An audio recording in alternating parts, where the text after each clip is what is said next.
முடிவுக்கு வருகிறதா ஆர்டிஐ சட்டம்? மறுபரிசீலனை செய்ய மத்திய அரசின் பொருளாதார ஆய்வறிக்கை பரிந்துரை செய்திருக்கிறது. தகவல் அறியும் உரிமைச் சட்டத்தை மறுபரிசீலனை செய்யப்பட வேண்டும் என மத்திய அரசின் பொருளாதார ஆய்வறிக்கை பரிந்துரைத்திருக்கிறது. இந்த பரிந்துரை மூலம் சட்டம் முடிவுக்கு வருகிறதோ என்கிற அச்சம் மக்கள் மத்தியில் எழுந்திருக்கிறது.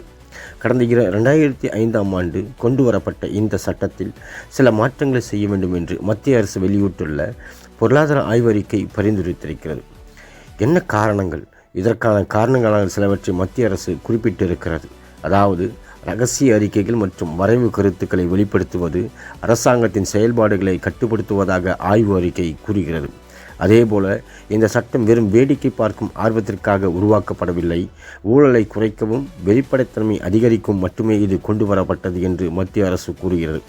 அதிகாரப்பூர்வமான முடிவுகள் எடுக்கப்படும் வரை அதிகாரிகள் தங்களுக்குள் கலந்துரையாடும் குறிப்புகள் மற்றும் வரைவுகள் தாள்களை வெளியிடுவதில் விலக்கு அளிக்க வேண்டும் என்றும் அரசு பரிந்துரைக்கிறது.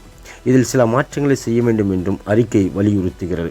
அதன்படி ஊழியர்களின் இடமாற்றம் மற்றும் இரகசிய பணிகள் அறிக்கைகள் தொடர்பான தகவல்களை பொதுநலன் கருதி அல்லாமல் கேட்கப்படும் சாதாரண கோரிக்கைகளில் இருந்து பாதுகாக்கப்பட வேண்டும் என்று மத்திய அரசு வலியுறுத்துகிறது. மறுக்கும் அதிகாரம்.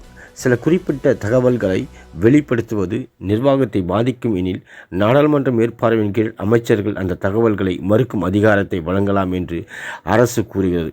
ஒவ்வொரு வரைவு அல்லது குறிப்பும் பொதுவெளியில் வரும் எனில் அதிகாரிகள் தைரியமான யோசனைகளை முன்வைக்க தயங்குவார்கள். இது நிர்வாகத்தின் தரத்தை குறைக்கும் என அரசு எச்சரிக்கிறது.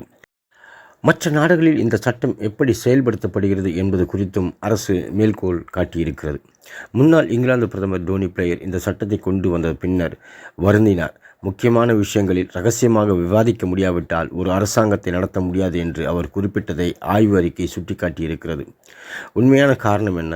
மத்திய அரசு இந்த சட்டத்திற்கு எதிராக பேசுவதற்கு முக்கியமான காரணங்கள் இருப்பதாக சொல்லப்படுகிறது. அதாவது, தேர்தல் மூலம் பத்திரங்கள் எந்தெந்த நிறுவனங்கள் எவ்வளவு நிதியை பாஜக உள்ளிட்ட கட்சிகளுக்கு வழங்கின என்பதை ஆர்டிஎம் சட்டம்தான் வெளிச்சத்துக்கு கொண்டு வந்தது. இந்த தகவல்களை வைத்து எதிர்க்கட்சிகள் உச்சநீதிமன்றத்தை நாடி இந்த திட்டத்தையே, அதாவது தேர்தல் பத்திரங்கள் திட்டத்தையே ரத்து செய்ய வைத்தன.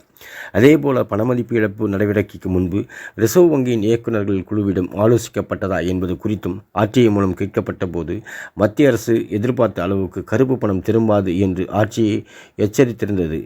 இது ஆர்டிஐ மூலம் வெளிச்சத்திற்கு வந்தது. பிரதமர் நிவாரண நிதி ஒரு பொதுவான அமைப்பா, தனியார் அமைப்பா என்பது குறித்து ஆர்டிஐ கேள்விக்கு தெளிவான பதில் அளிக்கப்படாதது பெரும் விவாதங்களை ஏற்படுத்தியிருந்தது.